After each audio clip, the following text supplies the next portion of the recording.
reka nta nyampinga urara imihana yanyweye yabaye kazizi ntago bikunda. Hagira urwego rwishamika rwiyaminiye rutangaza official ariko rumukweho ikamba, icyo cyo kibanza kijye ku ruhande. Wenda ushaka kubimwita baturanye azabimwita, ariko ntazongera kubona polisi imwita ngo Miss Muheto.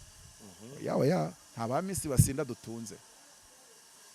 Ndetse iyo binamenyekana yuko asinda mbere ko mu ikamba ntaryo ari bubone. Mu yandi magambo aho tubimenyeye ntago rwose ibyo byakora. Ubikamba yaryatswe. Ese ubundi ba Miss ko bahembwaga Miss Rwanda igahagarara ninde bahembuye umuzamu. Ari ibipimo byafata ku mavuta bya forensic n'ibya Mpanoyimana. Uratekereza ko ibiri hejuru ari ibihe? Uzabya Mpanoyimana. Kandi wasanga bataramupima. Anje nshaka u Rwanda buri wese amategeko aturebe kimwe. Maso yakonya reba aryo niba gushyikira bazareka kugupima, ariko wenda bona. Yese. Cyetse gubapima basangamo mitsingi nibi. Arukoro rwose bayisangamo sinkubeshye. Service Gene irimo. Gusa natangara Mpanoyimana agejejwe mu rukiko batarigeza bapima forensic. Ngo batubwire bati yo Mpanoyimana buriya yinyweraga amata n'ishyushyu yarafitemo kabiri nta na 20 yari irimo.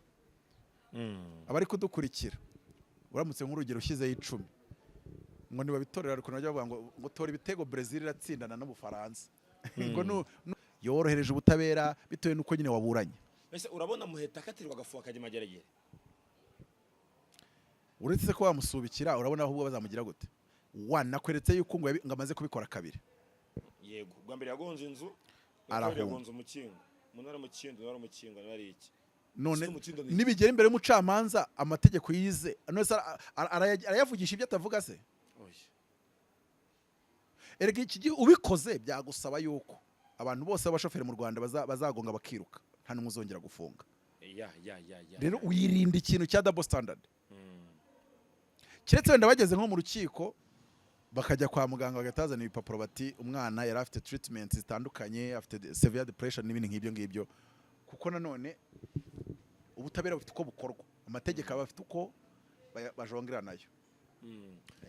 Anga ndibaza uretse ko nge nsaba yuko ayo mategeko bayasubiramo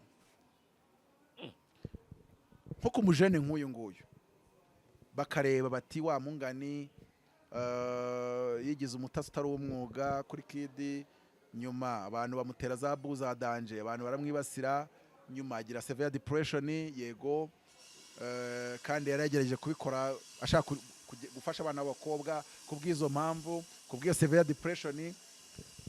Nge nk'umucamanza musabiye ko ahabwa amezi 3 asubitse, ariko vuga ngo ariko but ababyeyi be bakatwemerera yuko bazahita mujyana muri rehab ihuye, yarenze ukwezi ataragera ngo muri professional rehab n'ubundi akajya gukora uburoko bwe. Ababyeyi bakabisinyira yuko bamujyana rehab n'ibindi bitandukanye, bakavuga ati wenda tuzanamushyiraho akantu kagasimbura gifungo k'amezi 3.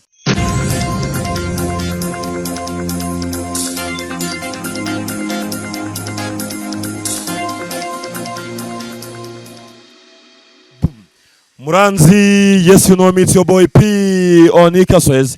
Madukashima kabasuza, mwana umugisha kandi ikomeze ibarinde. Ni gatanu kuri gatatu y'u Rwanda. Chibaro kose bamwe nk'ubyo ukora byose. Aujourd'hui, tout de suite à ce moment, at this moment, je suis avec mon frère, mon cher ami, the bad man, the hammer man, the super guy, the one only, number one apostle in Rwanda, Apotre Kabarira Maurice Mutabazi. Mwazineza Apotre. Yesu nashimwe. Mgeno jao. Meze fresh. Taine shonga. Unagambachi? Ni ingambaje. Njagala kukukuba. Njagala kukumanya. Rwanda Ruganda mwana twe tuvuga urukiga. Kula sebu. Sebu. Twe tuvuga urukiga. Urukiga. Ena Rugamba. Ako umusore Mutabazi. Ese ubwiye ko tuva mu rukiga neze uragira ngo mbe nkomoka mu rukiga. Reba ikono agashati kafungiranye abipesi bigiye gucika. Karoko subona ntabonye ibirayi, bunabonye ibirayi neza.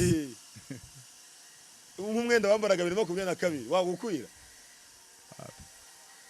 ibiro 102 wasanga wenda icyo gihe nayo mfite nk'ibiro 93 sorumva ntago byakora gusesese wacyase nubona ko ikoboyi imbanye icyo gihe ubwo rwari runini ni ishati ko nayo nyifite ariko noneho ari kibubu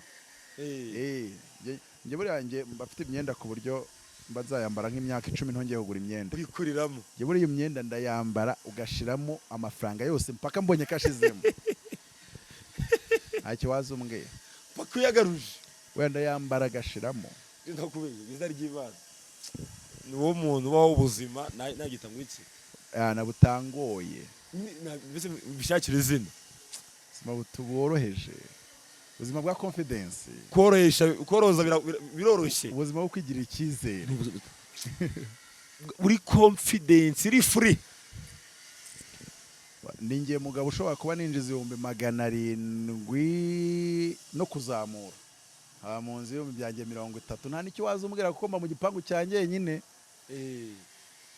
niyo mpamvu nyine usanga mba pembeni irya cyane mutwazi rero mbere na mbere bazumenya ko ibintu twe turabyoroshye Rwanda yitwa Sana Energy Drink bayita Sana Energy Drink naje gusanga ariyo energy drink ariyo mahitamo y'abanyabwenge aya ni amahitamo y'abanyabwenge abantu bamwe gasema bamenye ko inzoga ya mbere yitwa Service Gin niyo rikeri ya mbere nkingi reka nsomeho bumve ubona ngo nagwereza inzoga kuri mu kiranutsi akwegekanye isome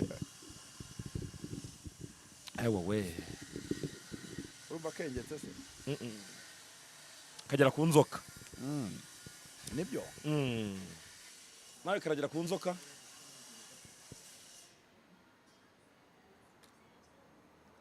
kozaho nkwereke baba nkozeho ariko yarekarekera ntabwo nakozaho ukoresheho byakangana byakanduze nuze ariko ku buzima bwacu baba ku mishinga yacu ubuzima se butarimo imishinga ko imishinga wewe kandi ukanywa imishinga wumva itangiye kuza hari ukuntu kanywa kuva n'ibitekerezo biravubutse mperutse kukanywa maze kukanywa mpita rwose numva imashini inyegereye nayikurura mpita nandika nahereye mu gitondo ngira saa 5 mbirangije kuvuga ngo imashini utunze umva se noneho naye saa 5 ndangije kwandika page 3 mpita nzijyana kuri RGB ku tariki 28 nabagana nge nababoneye uburyo twasoresha amaturo nubundi batumisha ko bayarya se nubundi tuyakureho umusoro wa teperi wa 30% Rwanda y'abakuri 28 umuyobozi wa RGB agiye mu nteko arabwira ati buriya ibintu by'amaturo tugomba kubyigaho bigasoreshwa na president yarabivuze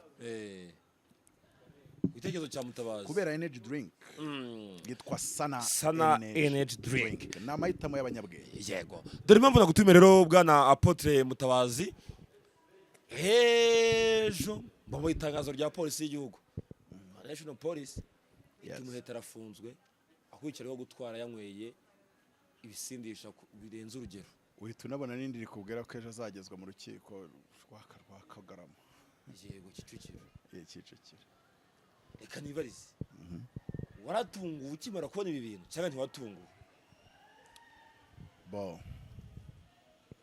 none se nicare mvuge ngo nabirebye mbona yuko ari ibisanzwe nk'aba abaminsi nyampinga yakabaye agenda majoro sinzi ngo cyagiye agonga ijisho rikenda kuvamo ngo yagendaga ngo mu rukerera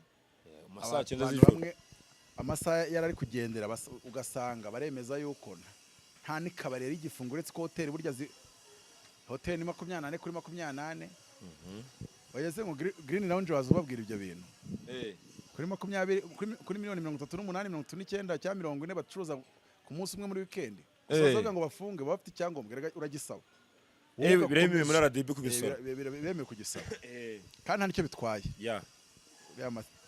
ezubundi urabwira umuntu w'umuherwe isa yose yatare burya umuherwe aba ari umuherwe babyita furusi amafaranga ni byose so birababaje ni umukoro ku babyeyi twese ni ibigaragaza ko rwose uburere butatanzwe mu buryo buhagije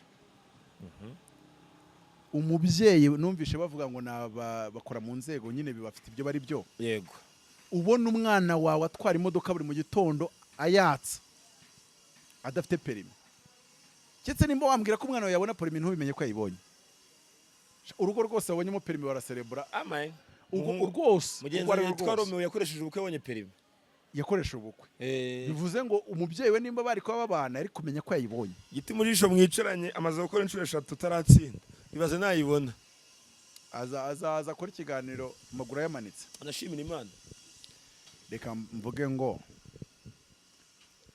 ko mwarimu Kerema hari Muheto kuki atagiye ko mwarimu Kerema ni wigisha abastari bose yego kandi umustari wese yigisha arayibona yego ukabije wananiranye akora kabiri ngo nanze kuvuga amazina y'abakoze kabiri yego ariko ngewe naje ubwo nge perimi nayibonye mu minsi 3 provisoire na definitive cyarimo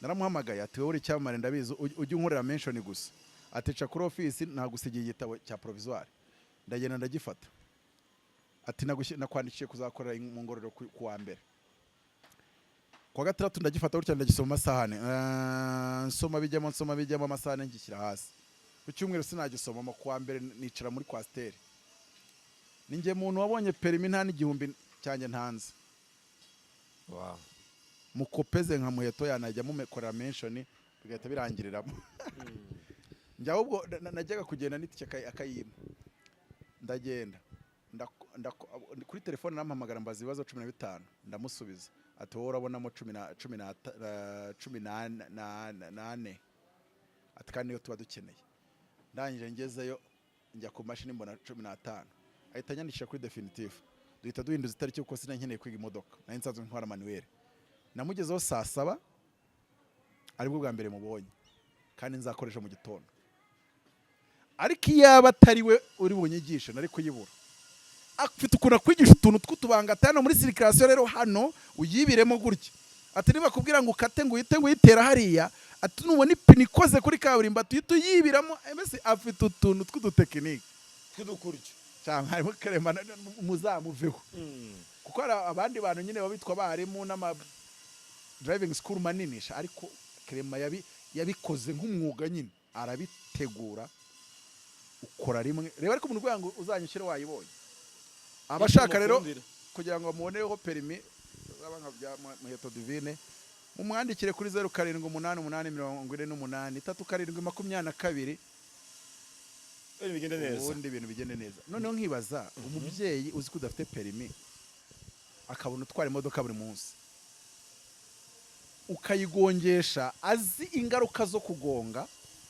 ndagira ngo nza kubizabasomera mwisi yose hit and run dore ko abakobwa musigaye mukunda kuri iyo ndirimbo hit and run shanisi hit and run ahita nigendera yavugaga ibindi bintu ariko ni yavugaga ibindi bintu ariko nimba mwarimu bizi hit and run n'amezi 3 y'igifungo muri gereza hit and run nta mikino ibamo kandi ubwo ni hit and run y'umuntu ufite perimi yego none iyo bibaye hit and run y'umuntu udafite perimi bavande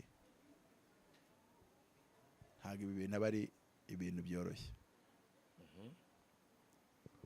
mbere yuko tugera kuri iyo ngingo shaka umuntu bita Coach Gael anyandikire yego bivuge mu ijwi ritoya abakire ntabwo bakunda umuntu basakuriza umukire nakunda umuntu uvuga kwikorera umushinga w'ikintu bita app yitwa agahimbaza musyi app yego ije muri App Store tukiri muri ibyo kambasobanuriraho gatoya ko uwo mushinga uzabukoze yego buri kwezi kuko uzajya kujya kurangira mu matariki iminsi 3 isoza ukwezi nzajya nza ubwo kamere kuri ngewe nze kubabwira n'ukuntu projet izavuka nzajya nza abantu mwese mu nkurikira kandi mu nkunda mbashakemo abantu 300 bitwa abavandimwe abo bavandimwe rero cyase iyo groupe yitwa abavandimwe buri wese azajya kanda akanyenyera mp'igihumbi kimwe cy'u Rwanda bizongere kuba ku matariki nanone nk'aya ngaya ukwezi kurangiye ubwo nzagaruka mu kwa 11 ku matariki 28 noneho nshake n'abandi bantu 7,000 bitarapfukamira bayari ariko ako kari parenthèse ibyo 7,000 byitwa inshuti nyanshuti bo bazajya bakanda akanyenyeri bashyireho 101 igiceri ngo 101 y'iki y'u Rwanda uri kuyumva ari makeya kandi kuko ni makeya. Nese ubundi igihumbi wagikoze iki? Kuzi kunkunda ukora muri beka igihumbi wagikoze iki? None se nk'uwo ngo w'inshuti nyanshuti ijana urarigira ute? Kwasanga no kuri momo yawe hariho 170 ariko urabizi yuko nta nicyo yabarira rwose. Ariko urakanda akanyenyeri bagakata veni ijana naryo rikaza. Ba bantu 7,000 nimbasha kubuzuza izari 700 mu kwezi, ba 300 b'abavandimwe 300 n'ubiteranya be miliyoni. Mwene wacu wagwa miliyoni buri kwezi, ubwo bwanwa icyo gikara ni cya neza ko cyaba inzobe nziza. No app izamo gute coach gaira kaza mate. None nzakora app ku buryo umusitari wese ubishaka ujya ukora ibiganiro, ujya ukorera abantu umunsi, bene umuntu akubwira ngo wankoreye umunsi wese afunguremo account muri yo app, then umuntu ajye yinjira muri app asettingemo ngo ngewe ndi inshuti nyanshuti wenda ya Muheto n'urugero.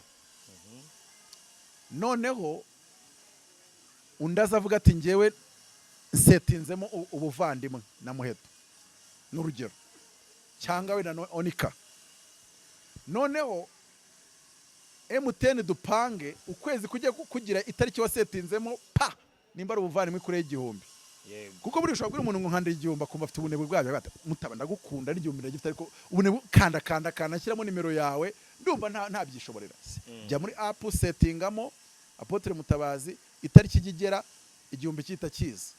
None nimba inshuti nyanshuti wasetinzemo inshuti nyanshuti ukwezi kurangira 100 ritarengaho n'igiceri rihita ryikura kuri momo yawe riza kwa Mutabazi.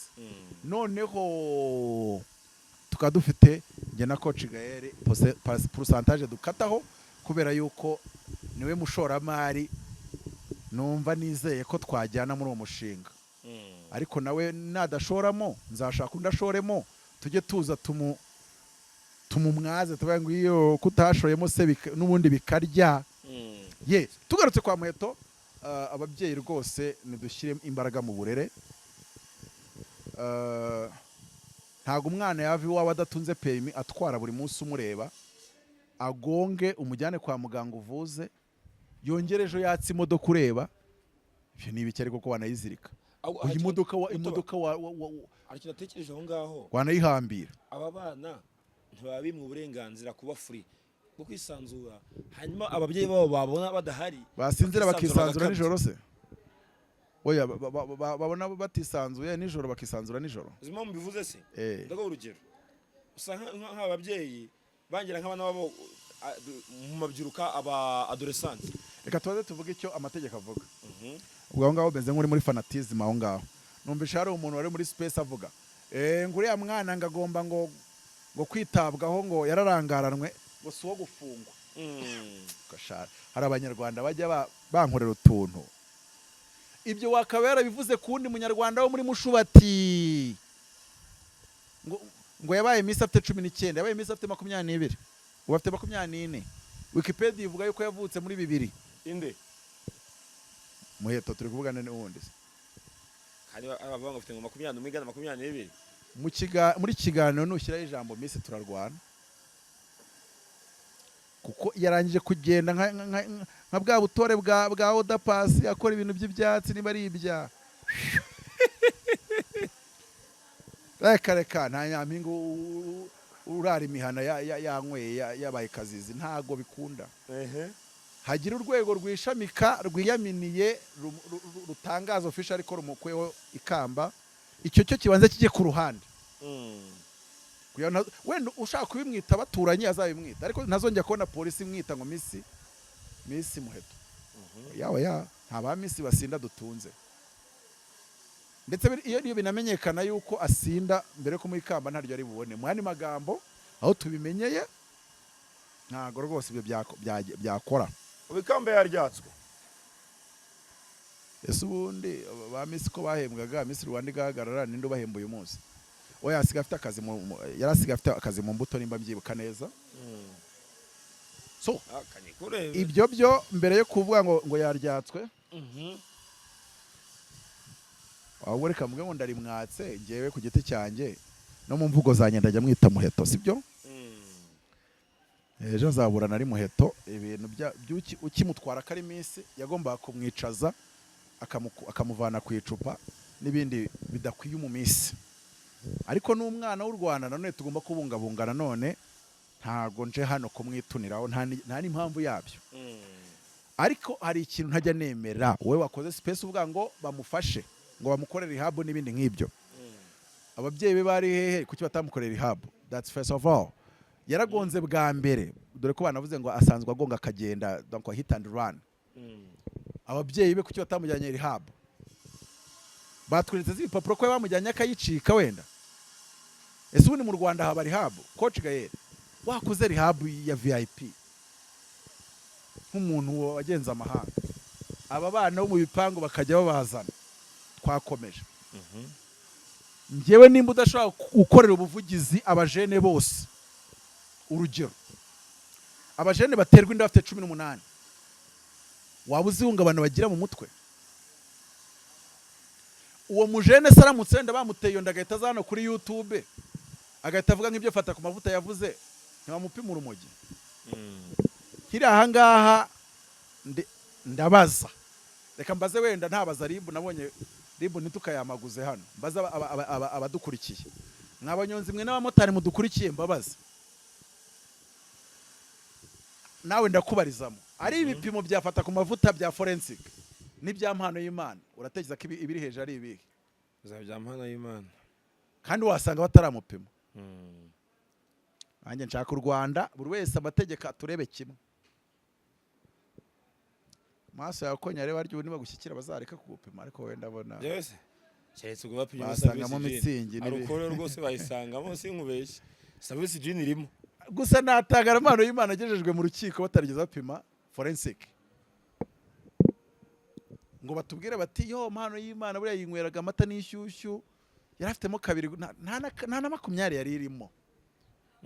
Abari kudukurikira uramutse nk'urugero ushyizeho 10 ngo nibabitorera, ariko najya bavuga ngo tora ibitego Brazil iratsindana n'Ubufaransa, ngo nubitora muri comment ngo uzatsindira igihembo cyaya naye. Ubu natora 3-1. Noneho tora kuri Mpanoyimana, ibipimo bye bizaba biri muri kangahe? 378. 300 oya ntuza fata mu mavuta ari kuri 295. Mpanoyimana reka tora none ibi ngibi. Mpanoyimana azaba ari hejuru afata cyangwa azaba ari munsi afata? Azaba ari hejuru. Twakomeje. Nimba ushaka kuvugira abantu, uvugira bose. Abo bana baterwa inda uvuge ngo mudushyirireho abatherapist kuri buri kagari, akagari no tumurenge. Umukobwa wese watewe inda bajya bamugeraho, bamusange mu rugo, baze no kuri office y'umutherapist bamuganirize. Abo mu cyaro bagende bari guca mu mirima, bicare ku gakingo ku bwatsi, amuganiriza n'iki. Uwo mwana aramutse aje akajya kuri YouTube agakora nk'ibyo Jack akora, hakurikiraho iki? Inzego ahubwo zagira gute? Zamutamo. Nimba ari ukeneye yuko abajene bacu bafashwa aho guhanwa, ni kange nababwiye ngo umuntu ufata nk'urumogi ntibakamuhe hagati y'umwaka n'imyaka 2, bamujyane muri rehab bamenye n'icyatumye nk'urumogi. Mbivuga sinabivuze uwumwe. Noneho rero ibyo bintu byo ngo kanaka afashwe ugaselectinga ko ngo yitwa Miss, hari ibintu umuntu akora nkavuga nako uzi igihugu cyangwa do you love a country or our country? Wishyiramo ubusumbane, wishyiramo ubutoni.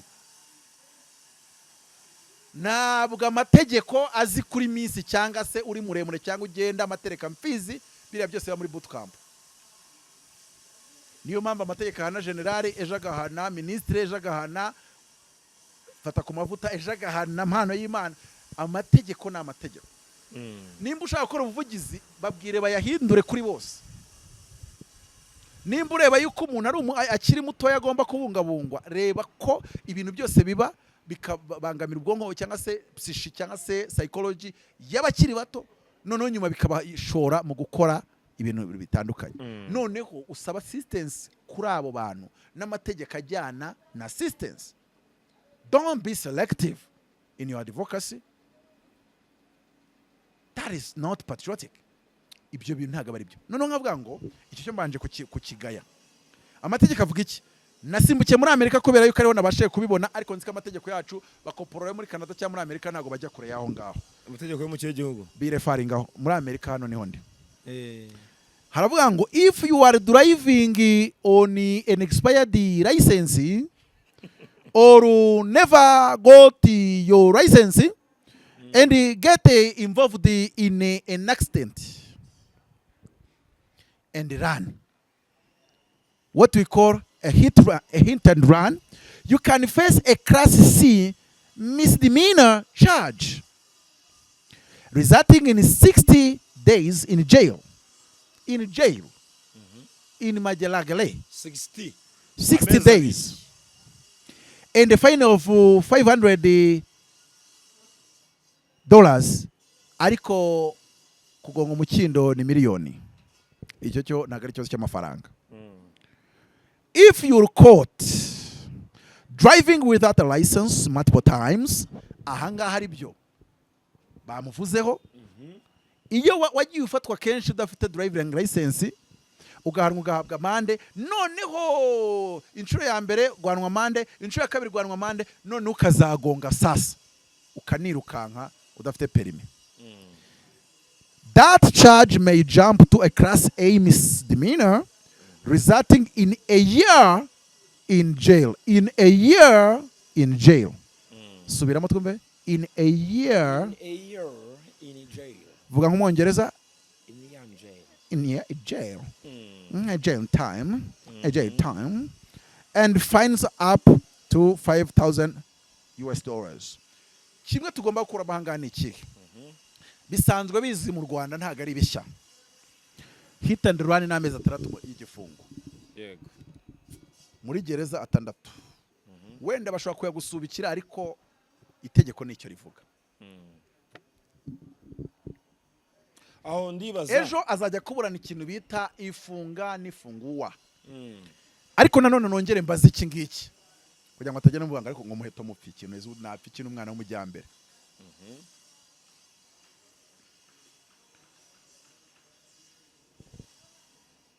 Kuki Muheto afunze? Kuki ataburanye ari hanze? Yari kwiruka se? Yari guhunga se?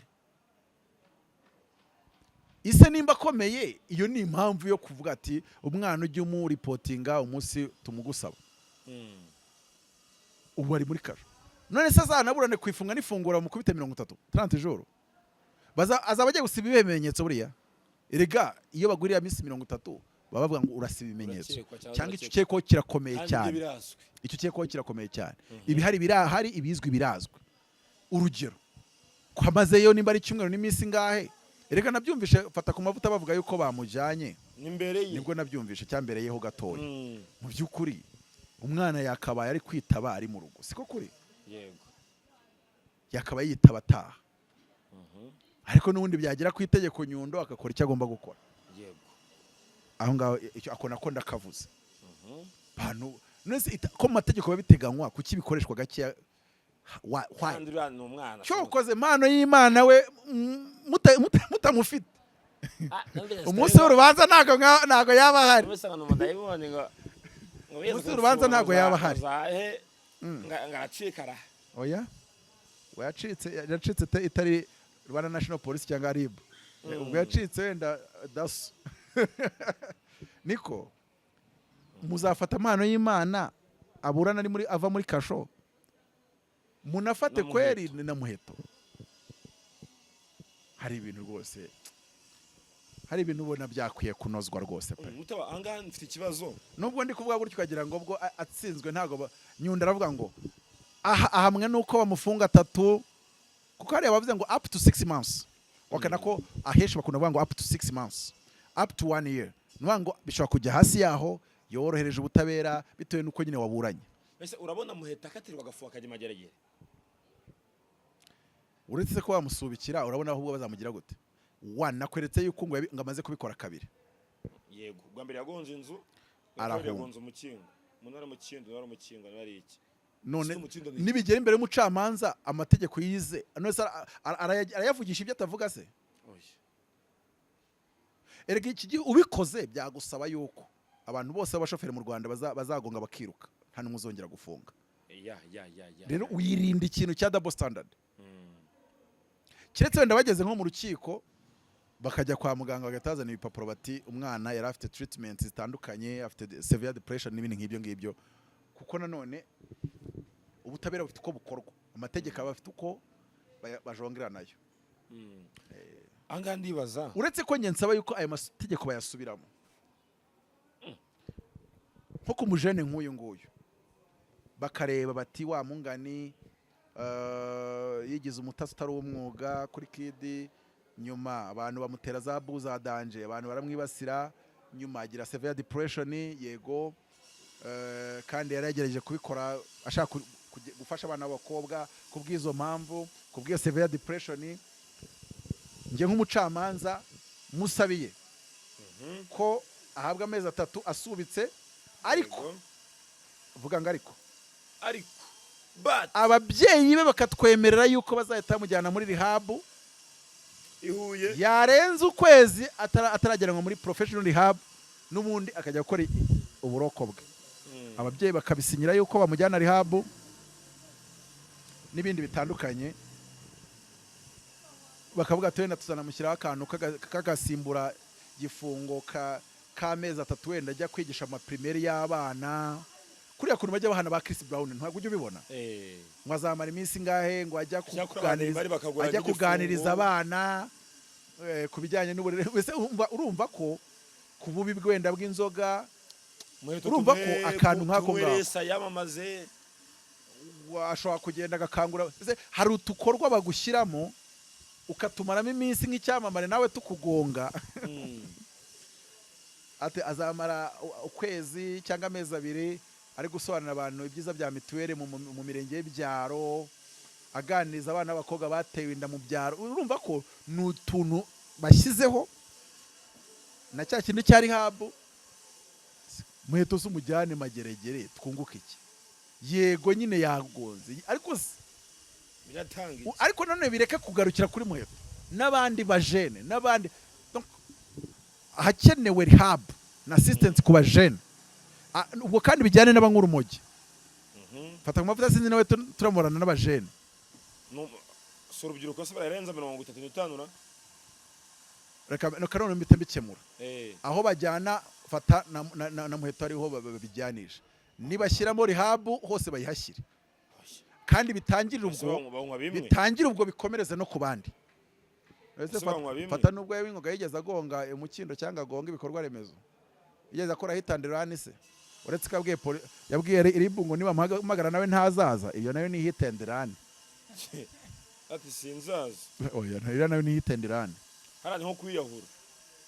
Iyi kesi ya Muheto mu mboni zawe urabona izarangira gute? Mu mboni zawe kiri ku bantu baba celebrities, nimvuga ibyo bya Muheto buriya na ba Jean Paul bari bakeneye assistance, ni wenda uretse ko sinzi bashaka ko barabonye yararengereye. Nwango aba bantu bo ku mbuga ntaga ibihano byabo bose byaba byo gufunga. Yego, ntaga abantu byabo bose byaba byo gufunga.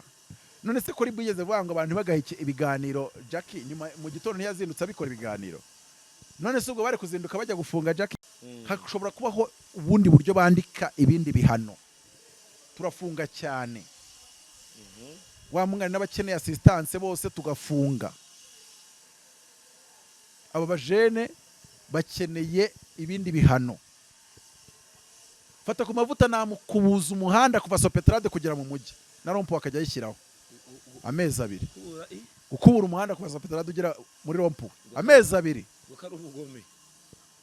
Kandi baza kumuha ibiganiro aba YouTubers akabagomba kubibaha, akababwira ibyiza byo kugira isuku aho dutuye naho dukorera.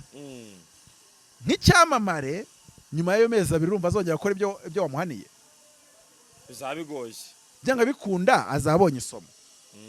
Ariko buriya nanaguhingisha ahantu mu byaro, ukazagaruka ufite amabavu ukamujyana nka za Kamonyi na za Gisagara, gahinga nk'ukwezi.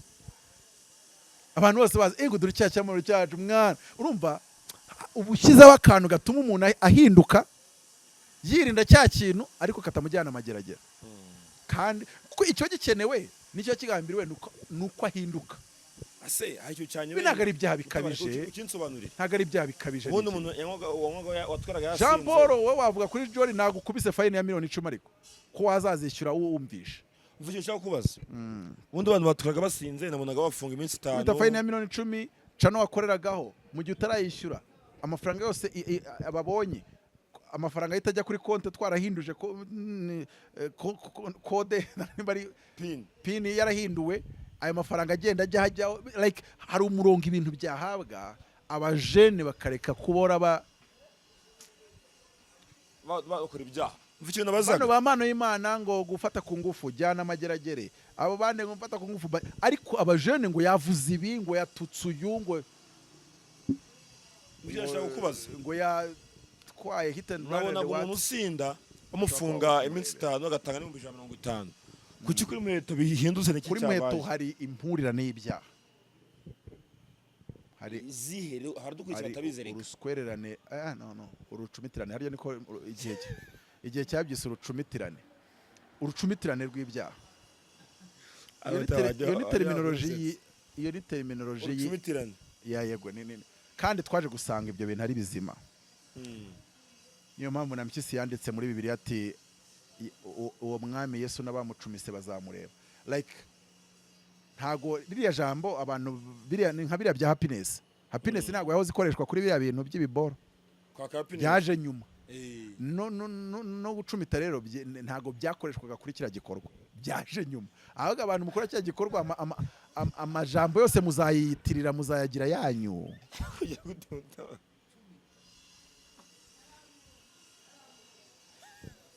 tube turetse aho ngaho utaza kubijyana iwawe akwiye Yesu bamucumise icumu mu rubavu Bibiliya nikivuga biravuga n'abamucumise bazamureba kandi abo Bibiliya yavugaga ni bariya bamuteye icumu mu rubavu yego so ubwo rero murege mureka kutwara ibintu uko bitari noneho rero harimo urwo ruhurirane rw'ibyaha sibyo se impurirane ko mu mategeko babitaho ni impurirane y'ibyaha hari gutwara wasinze yego hari ukuba ubigize ubugira kenshi yego ku bantu batanabizi uyu munsi umuntu asigaye afungwa iminsi 5 yatwaye yasinze yarangiza bakamurekura agiye imbere y'umucamanza kugira ngo abantu banabyumve ko babise ku rundi rwego iyo usinze 3 perimi barayica wazanya no kuyikorera ugasanga bagublacklistinze nk'umutipe uherutse kujya gukorera perimi yayibura akarwana bahise bamurakiristinga ku buryo asubiye kuyikorera yasanze izina rye ritemerewe gufata nimero gusa ndabizi ari abantu basaze nese urumva yararwanye nande atuyinyimye gute atanze senkani zanjye ubwo wenda ashobora kuba yarazamutse kuri demarage akabona we yari yayifunze neza umupolisi ati nkakumena twakomeje umugabo gutyo w'ishiti yanjye yerutse gukora amajabu aragenda kunywena nimba ari John Watt harya rikeri bita gutyo yitwa nguki John Watt Jack Daniel sense yiswe irimo Johnson arikubita Johnson ariko we n'umudamu wanywa fanta bagiye gutata madamu niyo mpamvu ufite perimi ntwara aramutwara agenda turimi bagera mu rugo mu gitondo yagomba kujya kuri control ageze kuri control babona ijisho ryatukuye bamukubise agapimo uwo mukubise agapimo yabikoze nk'uyikinire karasakuza kati yarengeje uretse kumbi burya ngo rikeri ndi kuva mu maraso vuba donc rikeri ushobora kuyinywa nijoro ugataha saa 2 z'ijoro ukaryamisha rikeri yawe mu gitondo ukanywa amabohiro bagushyiraho igipimo kigasakuza bitandukanye rero n'izindi bamufunze iminsi 5 akajya no mu rukiko ngaho ni na ya mande yose ariko ubwo hari icyo ngicyo ariko igikomeza ibintu ni gutwara udafite perimi 2 na hit and run ni ibyaha bundi 3 kugonga ibikorwa gusinda utwaye kugonga ibikorwa remezo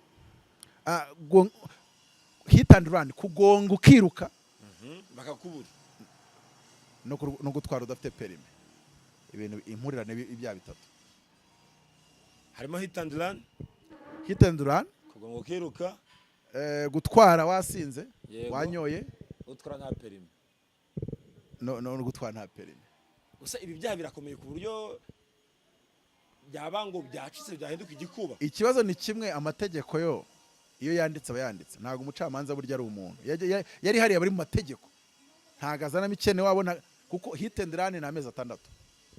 Uretse wenda ko hari igihe bari impamvu nyoroshya cyaha bakajya kuri ibi ariko ubundi udaciye muri izo nzira, hit and run ni amezi 6. Nakweretse ko iyo hit and run wayikoze waragiye ufatwa utwaye udafite perimi kenshi, none nyuma ukaza no kubyongera insubiracyaha ikanabyara kugonga. Muri Amerika n'umwaka, kandi mbari ikintu nzi, muri Amerika hafunga igihe gito ugereranyije no mu Rwanda ku byaha hafi ya byose, twe dufunga igihe kinini urebye. So niba apurika amategeko nk'amategeko ntabwo ashobora gukwepa sentence. Simvuze ngo jail sentence kuko ashobora kuba n'igisubitse, ariko amategeko ejo nafata ku mavuta ari buburane. Amategeko ntago ejo araburana babiri, Muheto nafata ku mavuta baraburana ejo. Nibyo fata ku mavuta urabona asohoka cyangwa aragumayo. Ko bamupimye urumogi se kandi bakarumupima bigakunda, nawe azaburana ifunga n'ifungura. Ashobora yenda kuburana akagaragaza ko azajya aburana ataha, ariko iryo burana utaye Jay Polly bari buri guhe urifata warikomanze bwatuze uti ingagi inkuru angagi yitaba oya rwose. Ahubwo ashatse yazasaba yuko aryariya baraburana yaburana, ariko gusomerwa kwifungwa n'ifungura bakamusomera ari muri mageragere, baterega ninjye nagezeyo munsomere ndiyo. Kwifunga n'ifungura 30 bazayimuha. Kabiri ahubwo wenda bakibaza undi na nyuma yo kuyimuha azakatirwa wenda ashobora gukatirwa amezi 6 baramutse bagaragaje nyine byanyoroshya cyaha, ariko ubundi itegeko rivuga hagati y'umwaka n'imyaka 2 kugira ngo aba 6 byabaha ufite impamvu avoka wayagaragaje. Hari uses yorohereje ubutabera umuntu kubwira ngo nta nubwo azigera yitaba. Ashaka kuzaba ati ko yarumwereye nko mu Burundi. Oya ndikubaza none se nubwo yegeze siyavuze ngo ntazigera yitaba, none se urumva yarorohereje ubutabera. Oya kandi ikindi tujye dushima Imana yuko RIB yafashe fata mu mavuta kibyeyi ariko yamubereye umubyeyi. Nugiye ushaka kumenya umubyeyi wafata mu mavuta Boskizo sabivuga ati mu babyeyi be harimo n'umubyeyi muri batisimu witwa RIB. Busi yifata kare yavuze ngo sinzigera mbitaba ikabishyiramo icyaha cyo kugumura urubyiruko. Urabyibuka kuri motion cyaha cyo kugumura urubyiruko, gutumura umugi kurugumura ngo rutajya rwitaba RIB. Cyaba gikomeye cyo kugandisha abaturage, kugumura abaturage no kubangamira ibikorwa bya leta, kwanyibisha ubutegetsi abaturage, kubangamira gahunda za leta. Hawuzi kujyare bamuganuka no kuba batarakoresheje ririya jambo ngo barishakemo icyo cyaha. N'ababyeyi reka tuvuge karababyeyi mutagandika gushimira akoze ibiganiro byinshi ibintu bananiwe. Ikindi reka yangingo bavuze ngo yo gukoresha imvugo ngo zitera gushyamirana, shana nayisomye nsanga biragoye kuko iyo ngingo nyigusomere yinsomere uraza gusanga bije bigoye, ikizamufata n'urumoge cyonyine. Aba kuri ka service je yinsomere ngarura ubuyanja cyo ntago twabivugaga muri za 2 mwana n'indirimbo mu kiriziya bango zansubiza ubuyanja twarahagiraga ngo uzansubiza imbaraga ubutwari komeza maze nshira gahinda ngira amahoro ni wowe rutare rwanjye mana yanjye ni wowe niringiye nzaguhanga amaso buri gihe ngusaba imbaraga maze nsindica nigire cyamakuba zaza gusanga mu gihe cy'abyago zaza nkwiruke uzansubiza imbaraga uzansubiza ubutwari maze nshira agahinda ngira amahoro ko ntabigeraho ndagira amahoro gute ntabigezeho nuko nta buyanja. Okay ayibonye bimponyotsweho ariko ndacyabishaka kandi ndabibona over ariko nyine hariya iryo tegeko ukuntu rivuga azi ubundi warishakira hano hato sinkivune cyane ndarishakira hehe kuki narishakira ndaribonye vuga uti bivuge bishop apotre aposo itegeko nimero 68 akakoni kaberamye 2018 ryo kuwa 30/8/2018 riteganya ibyaha n'ibihano muri rusange. Ingingo y'ijana 34 icyaha cyo gukurura amacakubiri. Umuntu ukoresha imvugo yego akitso inyandiko akitso cyangwa igikorwa icyo ari cyo cyose gitanya abantu akitso byatuma abantu bashyamirana akitso cyangwa bigatera intugunda mu bantu akitso bishingiye ku ivangura yego abakoze icyaha. Umuntu hamijwe n'urukiko gukora kimwe mu bikorwa bivugwa ku mugika cya mbere cy'iyi ngingo ahanishwa igifungo kitari munsi y'imyaka 5 ariko kitarenze imyaka 7 ari nayo bahaye Abdul Rashid yego n'ihazabu y'amafaranga y'u Rwanda atari munsi y'ibihumbi 500 ariko atarenze miliyoni 1. Ariko ikibazo cy'ingingo yakoresheje imvugo vuga ngo yego iyo mvugo yashyamiranaga abantu niko nikakekwaho niko banditse ko imvugo ze zashyamiranya abantu. Ariko ikibazo bishingiye ku ivangura ntago uyu nguyu ari big energy ntago byamufata. Ahangaha rero bigahita bivuga ngo ingingo uyizanye avoka yagukaraga bikagaragara yuko itamufata. Yego. Ubwo rero nimba abantu bakoresha imvugo zashyamiranya abantu bishingiye kuri showbiz bo ingingo hakoreshwe yihe ntago mbibona. Ariko iki kimufata kitamufata ikirumo gisa zagicikira ko bari umupimye aho ngaho rero nkavuga aho kiramufite icyo ngiki. Bajene rubyiruko mudukurikira rwose musige mwoye kunyura umugi ni rubi. Ku rundi ruhande bayobozi beza iyo mugabanyiriza ibihano fata ku mavuta cyangwa se mukamusubikira akatwereka aho yaruguraga wari uruguraga nawe mukamusubikira akatwereka uwo yaruranguragaho we ruranguragaho nakatwereka warwinjizaga mu gihugu uwo ngo tugahita tumukubita burundu y'umwihariko cyangwa se yajya kutwereka aho yarukuye yarwanya inzego nyine tukamwereka ko tudashaka ko atumarira urubyiruko. Ariko ushobora gusanga urwinjiza mu gihugu afite miliyari waza uramubwira iki? Ndi mu ntara nibyo ibyo uvuze ntabyo numvise niba ndebera kiriya gihu cy'umweru niko kuri. So rero abadukurikiye abarubyiruko rwiza rwose musigeho dukurikiza amategeko inzego n'ubuyobozi n'ibigira ibyo bitubwira tujye tubyumva kabiri bavuge rimwe twumve kabiri ntitwigaragareho umuco mubi wo guhangana n'inzego ku byaba Muheto nyine. Bajene dukeneye ko mwiyubakamo a sense of purpose. Ikintu gituma umuntu anywa inzoga zirenze urugero bino twita tunywerese igituma umuntu anywamo wa yes tarimo wapu mvuze more inzoga bavuga more anywa more batanywa more. Igituma munywa cyane nuko ushobora kuba ufite so wakoreye amafaranga ariko ukaba udafite dutumva ko igihugu kigukeneye. You don't have a sense of purpose. Ntiwumva ko uri umunyamumaro, ntiwumva ko ukenewe, umeze nk'imburamukoro. Hari umuntu amenya imburamukoro kandi kanaka yakoraga mu Mpanoyimana Foundation. Dushimira Mpanoyimana Foundation ko nubwo ikomeye abayiyoboye bakomeye batigeze bavuga ngo Muheto wacu reka tumwimane. Yego. Amategeko akubahirizwa. Ko none mumwimanye seje akazagonga abantu bagapfa. Uzi ariko nko buriya Muheto yagonga umuntu agapfa imyaka 25 sans discussion. Iyo utwaye samperi mukagonga umuntu babyita kwica umuntu ku bushake. Babibara nkuko afata umuntu kamutera inkota ubigambiriye. Kwica ubigambiriye. Nicyo cyaba gushinja. Mu kuburana nta n'indi ngingo. Kwica ubigambiriye.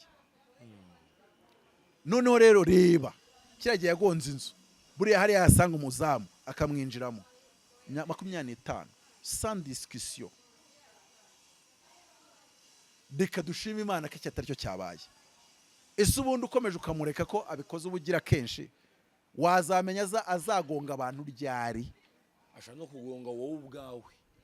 Hari igihe yagonga wowe uri kumwishira cyangwa se urimo ubyoroshya ubyorora. Reka rero tubwire urubyiruko ngo mwokarama mwe mwarubyiruko mwe mumwe mu rugero umva ko igihugu kigukeneye, umva ko kugira ngo uzakorere igihugu icyo ngicyo kigukeneyemo bigusaba kuba uri soba, ushobora kunywa nke nabyo ukazinywa bitewe n'igihe na occasion, nta gutwara wanyweye, nta gusindira mu ruhame, kuko u Rwanda rugutegerejeho byinshi, kandi iryo sindwe ryawe, izo modoka utwara gutyo, igihugu cyaba kiri mu bihombo. Noneho nk'umuntu abandi bajene bareberaho, Nyampinga se, influencer nka Onika se, n'abandi batandukanye, n'abamedi nabo numvisha ngo hari igihe bigeze baba 2019 nawe yarafunzwe yasinze, ariko ubu yarakijwe ni pasitoro, ubu arabwiriza abantu bakareka inzoga mu izina rya Yesu. Reka mvuge rero ngo bajene bacu, ikibaye kuri Divine Muheto, nk'ubu nakabaye ndi kumwita Miss ariko ntibishoboka, kuko urabona ko bituma umuntu atikuzo agati Ikamba, imishinga ye n'inzozi ze bikazibangamira. Sinzi nimba azagaruka akaza asanga mu mbuto kakimutegereje. Ibihombo ni byinshi mu mwoka byarama. Ibi bitubera isomo nk'urubyiruko, ntibikongere kumvikana mu bato, baba abazwi, ababa Miss, abibyamamare n'abatazwi, kuko twese tugira inzozi kandi twese igihugu kidukeneye kimwe. Nta kindi cyabikemura, tunywe resi, umuti numwe, youth with a sense of purpose. Ndabisubiramo, youth with a sense of purpose. Naho nsoreje rero, nge ni Apotre Mutabazi, nge ndi P Onika Swezi niksi hambaga katoro katavuga ari insoro sashi mfasha JPZ sombrero yo boy yoda de kabisa some boy service gin basumba sumba boy. iyi bayita sana energy drink. Niyo mahitamo y'abanyabwenge, ntabwo wagira ibitekerezo nk'ibyo Mutabazi afite utayisomyeho. Imishinga irazi, uri CEO udafite akanga mu biro, uba waragoswe.